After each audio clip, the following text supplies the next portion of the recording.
Thanks for joining me on my market report. My name is Mike. My market report is on mortgage rates. We discuss what's impacting mortgage rates on a daily basis, whether it might come from the economic calendar, the headline news, or geopolitical, or a combination of them. We also go into if there's a change in the sentiment in the market, whereas good news is now bad news and vice versa, which can be a little confusing from people on the outside. And we're trying to give that explanation, let you know what's going on. So if you're in the market looking to refinance or purchase and looking at rates to see where they're going, hopefully these videos will provide the information you're seeking and hopefully give you the information you need to go ahead and make an informed decision for yourselves. A little bit about myself is I am a loan officer. I do work with a national lender, so we do loans in all 50 states. So if you have a purchase opportunity, you need the pre-approval and financing for the next property, we're here for you guys. Also, if you guys are looking to go ahead and refinance, I need numbers run and go ahead and try to figure out what's the best solution for you and your family. We're here to help as well. Uh, but more than that, we like to be a resource. So if you guys got questions about anything, please feel free to reach out. We are here to answer or at least get the information that you might be seeking. So without further ado, we'll start off with the economic calendar. Today, for the most part, it's actually a light day. We only got the wholesale inventories, which is it's not much weight in terms of impact of the markets. But in the January, it was up 2.1%. Forecast is supposed to keep that same trend of 2.1%. However, it did increase a little bit in February to 2.5%. Now, headline news, basically the same thing we've been kind of saying. We're still seeing, talk about the FOMC minutes that got released on, and a lot of Fed members talking about being very hawkish. So as we already know over the last couple of days, that the Fed is going to try to reduce the balance sheet by $95 billion per month. Uh, and then once that's underway, and that will be after the May meeting, once that's underway, they are looking towards selling off mortgage-backed securities, which could create a bit more of a glut in the market, which could hurt mortgage rates even further. So that I would anticipate probably looking at in the second half of the year. And then on top of that, we are looking at probably half a point increases in the rate hikes. Of course, we still got the uh, bit in Ukraine and Russia. So again, not much on there. So what the markets are looking towards now is next week we'll have the corporate earnings reports for Q1.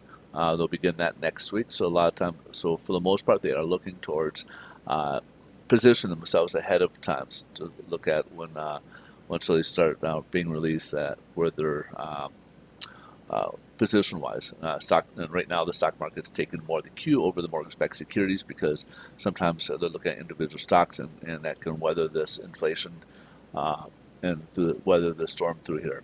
And so what they're and of course rate hikes.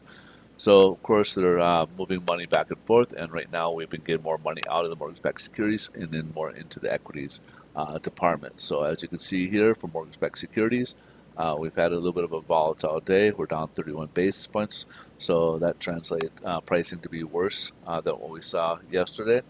And here's the so as we saw, it was a much higher, better position, but then it dropped dramatically, and it started improving a little bit. Kind of came down, came down, came up, come down.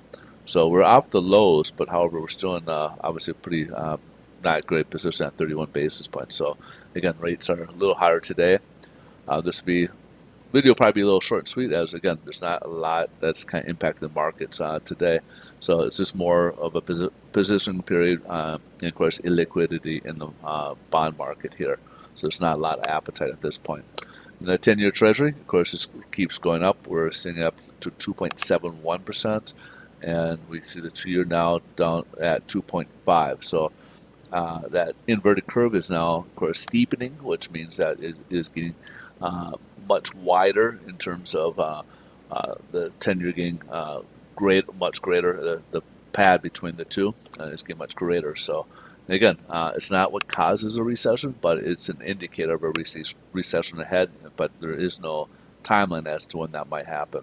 I think a lot of projections are if there is to be one, it might start probably at some point next year after we get the rate hikes kicked in and we start feeling it gets absorbed into the economy because it takes typically between 6 and 9 months before the economy really feels any impact from that. And that would be kind of leading towards 2023 when we might see that potentially happen. Now, of course, inflation with is mostly being due to supply chain restrictions. And of course, the price of oil is putting more pressure on that. It's been a combination of different things, but for the most part, supply chain disruption. So, in that regards, it's probably not going to be as affected in terms of the economics. So, unless we can get that straightened out much quicker, that we could see inflation up there. So, if the economy does go down and inflation is still a problem, we could see stagflation, which is probably the worst case scenario that we could ever see here. So, the economy going bad, whereas prices keep rising as a result. So, that's something, of course, we would not want to see occur. Um, so last but not least, let's go ahead and touch on what's the average rate conforming loan limit or conforming rate is for the U.S. here so far. And we'll start with 30-year fix. That will come in at 4.97, so just shy of 5%, but still in the 5% range. And the 15 years at 4.24. These do have points built into them, so take it with a grain of salt. If you guys need a rate quote, please feel free to reach out. We're here to help you guys out as well. In the meantime, if you guys like these videos, please help us out and smash that like button to subscribe and share us. We greatly appreciate more exposure to more people. But in the meantime, I hope you guys have a great rest of your day. Enjoy your weekend. I look forward to see you guys on Monday. Take care. Bye-bye.